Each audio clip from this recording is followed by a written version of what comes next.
St. Margaret's Hospital had always been a place where time seemed to stand still. It wasn't a large hospital, nor was it particularly advanced in terms of medical technology. It was small, old, and had been in the town for decades, long enough for rumors and whispers to grow with it. Some people called it a holding house for the terminally ill. Others just called it home. I'd been a doctor there for over 10 years, but there were certain things about that place, things I could never explain, that left me questioning my sanity. When I was assigned to work with Thomas, the new intern, I had no idea that my world would soon be turned upside down. Thomas was fresh out of medical school, wide-eyed and eager. He was everything I wasn't back when I first started my career. Optimistic, full of energy, and excited to learn. He seemed to look up to me, but there was a certain level of naivety about him that irked me. He didn't understand how things worked in places like St. Margaret's, the dark side of medicine that no textbook could prepare you for. It was during one of those slow nights in the ER that we got the call about Henry Barker. It was a quiet evening, and the hospital was mostly empty, with only a few patients scattered in the waiting area. When I read Henry's file, I could tell something was wrong right from the start. The man had been admitted in the early hours of the morning with a series of strange symptoms: severe headaches, dizziness, and blurred vision. His medical history was clean, nothing that should have explained such symptoms.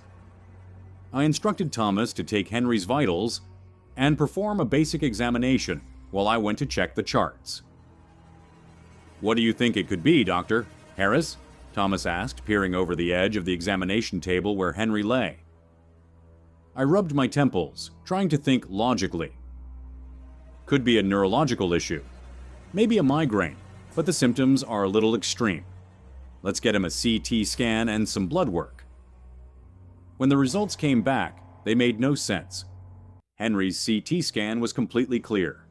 No tumors, no brain injuries, nothing that should be causing such severe symptoms. Yet, his condition worsened by the hour. He couldn't speak, wouldn't even acknowledge us when we tried to ask him questions. It was as though he had become mute, completely silent. We moved Henry to room 13, a decision I would come to regret. St. Margaret's was an old building, and like many old buildings, it had its quirks. Room 13 had always been the subject of gossip among the staff.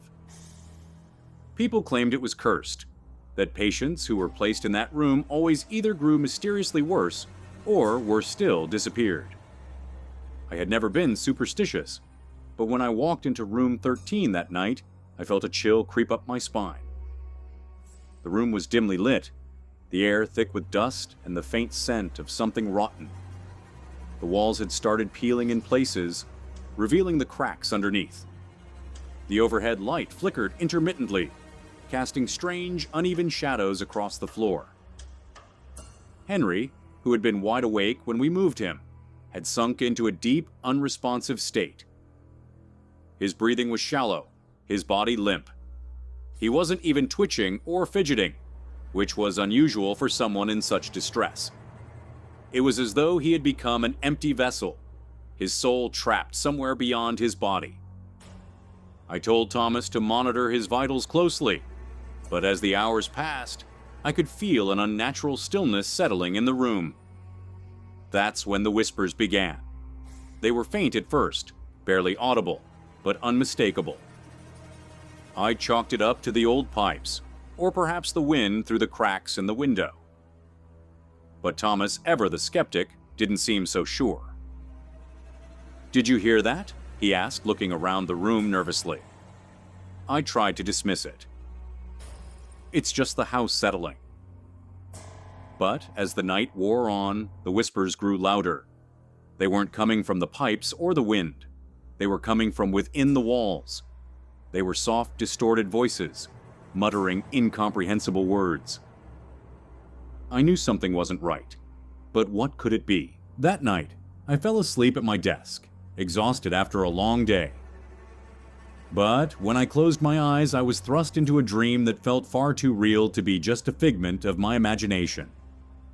I dreamt I was standing in room 13, watching Henry lying in his bed, his eyes wide open.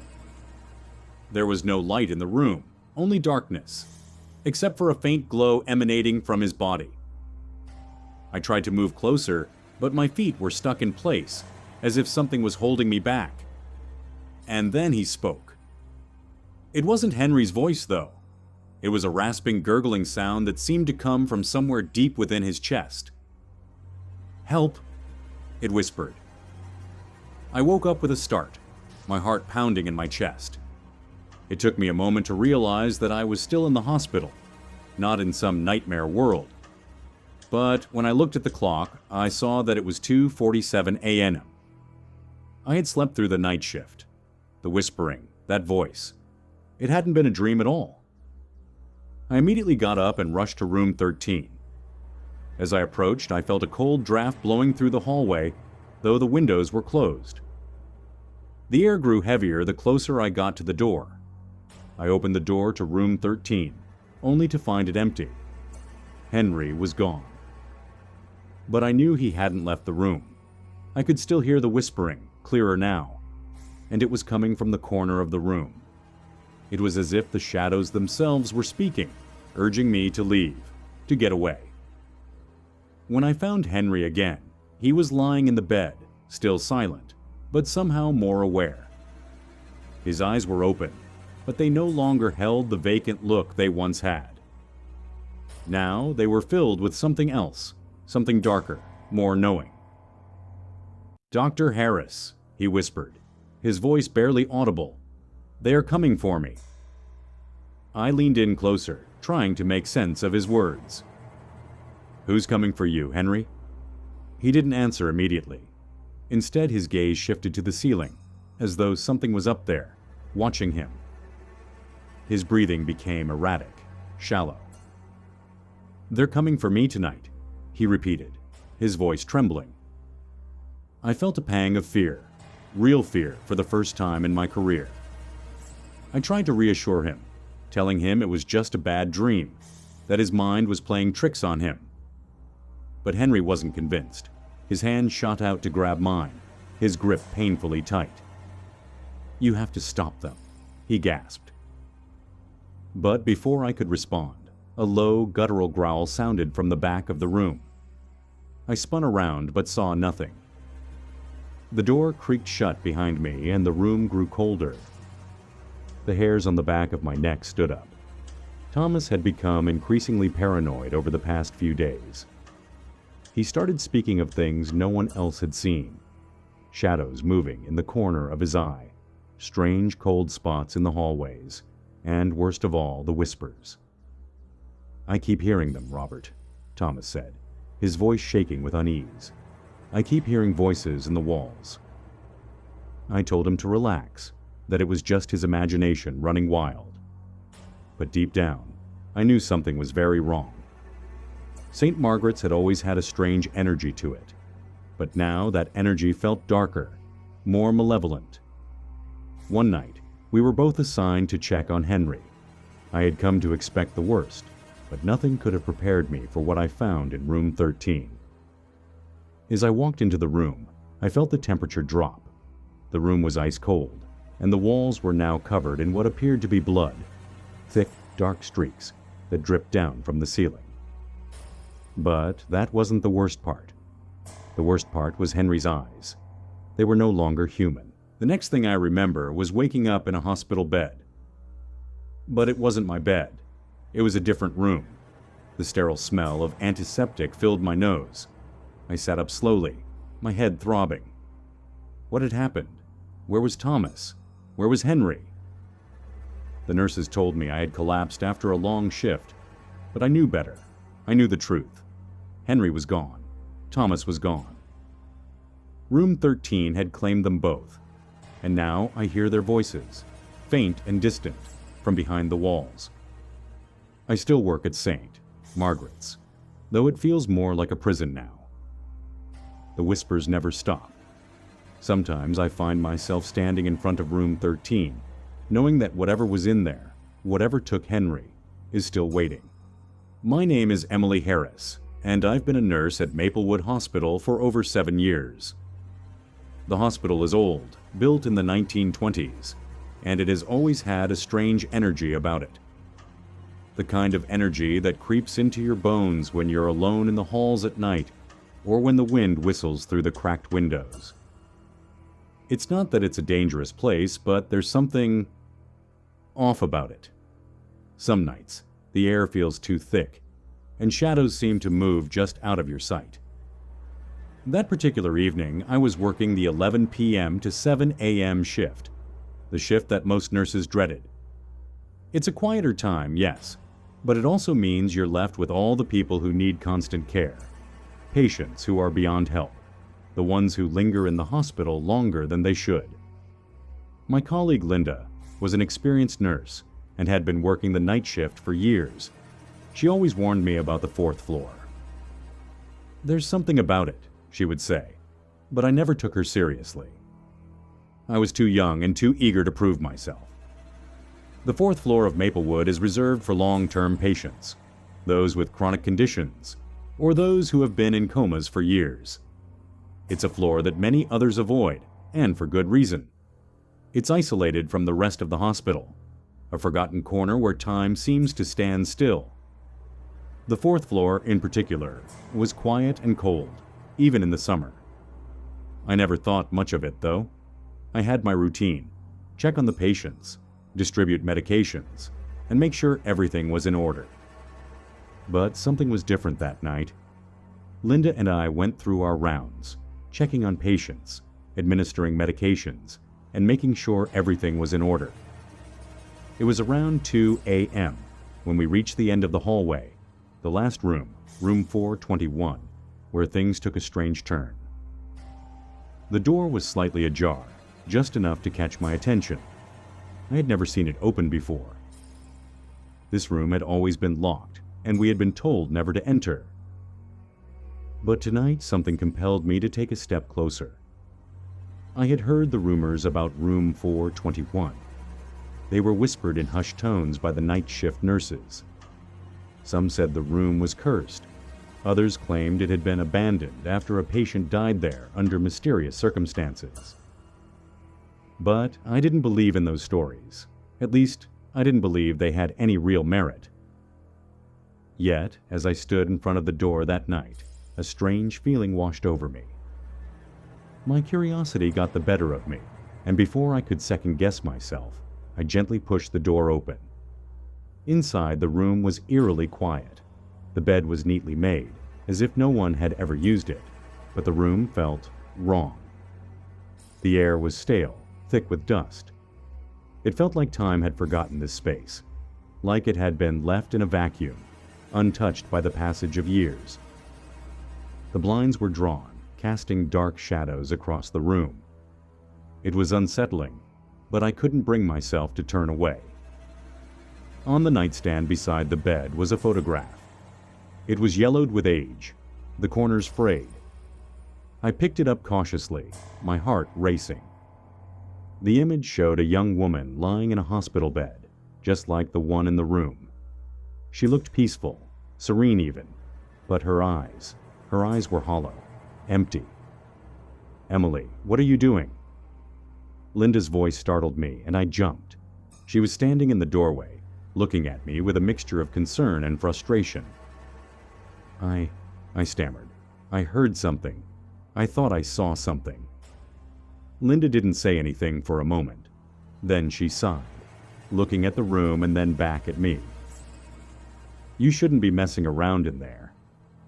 Room 421 it's not like the other rooms." I didn't fully understand what she meant, but I felt a chill run through me as we stepped away from the room. Linda's warning stuck with me, though. I couldn't shake the feeling that something was wrong. Something was waiting for me in that room, and it wasn't done with me yet. The next day, I decided to do some research. I pulled up the patient records for the 4th floor. There had to be some sort of record about room 421, some indication of what had happened there. But when I searched for the room's history, the hospital system refused to give me any information. It was as if the room had never existed. No patient listed, no doctor, no entry, nothing. I tried again, thinking it was just a glitch, but every time I attempted to pull up data for room 421, it was blocked. I felt uneasy. How could a room in a hospital have no record? It was around that time that Linda approached me. "Emily, I know what you're thinking, but trust me, you need to leave that room alone. The history of that room is, well, it's better you don't know." She paused, looking at me with serious eyes. "There's no record because they erased it." I didn't understand. "What do you mean? How could they erase a patient's record?" Linda glanced around to make sure no one was listening before continuing. "Years ago, a woman died in that room. No one knows exactly what happened, but after that, the hospital sealed it up. It was never meant to be used again." She took a deep breath, and I could see the fear in her eyes. "People say she never really left. They say she still roams the halls at night, trapped in that room, calling out for someone to set her free." I tried to laugh it off, thinking it was just another one of those hospital myths, but deep down, I couldn't ignore the uneasy feeling creeping up my spine. Despite Linda's warnings, I found myself back at room 421 that night. It was quiet, too quiet. I had to know the truth. I had to understand why that room felt so strange, why it seemed to call to me. The door was cracked open again, and this time there was a faint light coming from inside. It flickered like a candle, but I couldn't see where it was coming from. My pulse quickened as I stepped into the room, the musty air thick with decay. The room was just as I had left it, but this time it felt different, alive, almost as if it were watching me. I walked to the bedside, my feet heavy, as though the floor itself was trying to hold me in place. That's when I saw her, the woman from the photograph. She was sitting on the edge of the bed, her back straight, her eyes locked on mine. Her skin was pale, almost translucent, and her hair hung loosely around her face. Her lips barely moved as she spoke, but her voice was clear. "Help me."